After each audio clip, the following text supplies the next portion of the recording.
Hello दोस्तों, बहुत बहुत स्वागत है आप सभी का सिंधी खादों पर।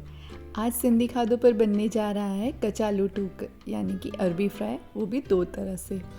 तो पहला तरीका मैं आपको बताती हूँ। उसके लिए यहाँ पे मैंने कचालू ले लिए हैं, जिसमें से कि बड़े बड़े कचालू मैंने 4 से 5 कचालू मैंने अलग कर लिए हैं और बाकी कचालू यानी कि अरबी को मैंने डाल दिया है प्रेशर कुकर में और उसे 3 से 4 सीटियाँ लगा के हम प्रेशर कुक कर लेंगे।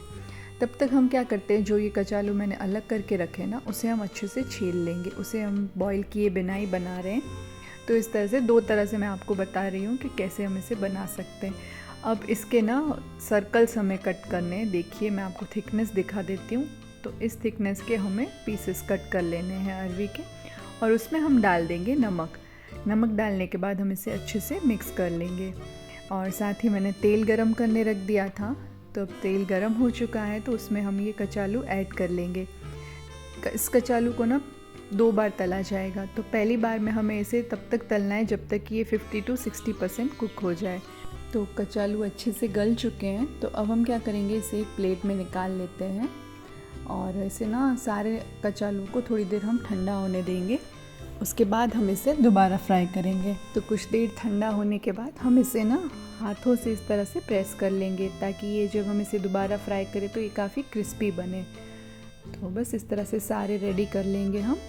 और उसी कढ़ाई में अब तेल की आंच हम स्लो या मीडियम नहीं करेंगे, तेल एकदम फुल फ्लेम पे होना चाहिए। अगर फ्लेम को हम स्लो करेंगे तो ये कचालू बहुत सारा तेल पी जाएंगे, इसलिए फुल फ्लेम रख के हम इसे तल देंगे। अब ये अच्छे से गल तो चुके हैं, 50 to 60% ऑलरेडी कुकड हैं। तो जब हम इसे फुल फ्लेम पे भी फ्राई करेंगे ना, तो ये बाहर से भी क्रिस्पी होंगे और अच्छे से अंदर से भी गल जाएंगे। तो बस इस तरह से चलाते हुए जब तक इनका गोल्डन ब्राउन कलर आ जाए ना, ये देखिए कितना प्यारा सा कलर आया है। तो बस अब हम इसे निकाल लेंगे और इसे साइड में रख देते हैं। साथ ही यहाँ पे देखते हैं कि मैंने जो कचालू बॉईल करने रखे थे ना, उसे भी एक बार चेक कर लेते हैं अच्छे से गल चुके हैं या नहीं।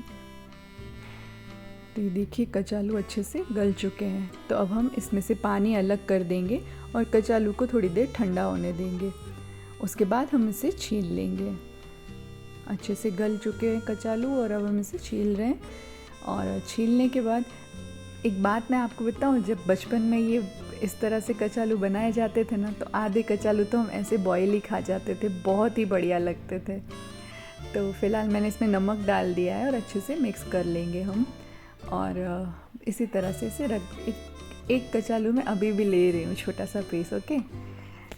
तो अब हम बाकी कचालुओं को अच्छे से हथेली से इस तरह से चपटा कर लेंगे, ताकि जब हम इसे फ्राई करें ना, ये काफ़ी थिक है, तो जब हम इसे फ्राई करेंगे तो अंदर से कच्चा नहीं रहना चाहिए। तो इसे फ्राई करने के लिए सबसे पहले फ्लेम फुल होनी चाहिए और इसे डालने के बाद हमें इसे बिल्कुल भी छूना नहीं है, क्योंकि ये टूट सकते हैं। तो जब तक ये कलर आने तक वो प्रॉपर शेप ले लेना अपना, उसके बाद ही हम उसे पलटेंगे, तब तक हमें इसे नहीं छूना है। और उसके बाद भी काफ़ी हल्के हाथों से हमें इसे चला के फ्राई करना है। अब देखिए अच्छा सा कलर आने के बाद मैं इसे निकाल रही हूँ। साथ ही हम यहाँ पे एक मसाला प्रिपेयर कर रहे हैं, जिसमें हल्दी, मिर्ची, धनिया और अमचूर पाउडर मैंने डाला है। नमक तो हम कचालू में ऑलरेडी डाल चुके हैं। तो इस तरह से मिक्स करके मसाले डालने से ना सारे कचालू पे इवनली स्प्रेड होंगे मसाले। कहीं पे हल्दी ज़्यादा, कहीं पे मिर्ची ज़्यादा, ऐसा नहीं होगा।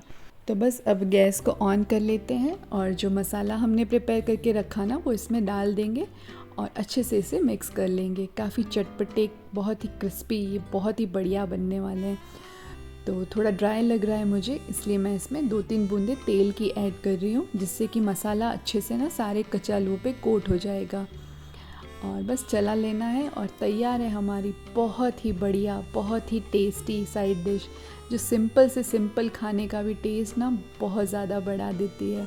आप इसे सिंपल दाल चावल के साथ भी सर्व करेंगे ना, तो भी ये बहुत ही मज़ेदार लगेगा। तो देखिए इस तरह से 2 तरह से हम इसे बना सकते हैं। आपको कौन सा पसंद आया ये मुझे ज़रूर बताइएगा। Bye bye.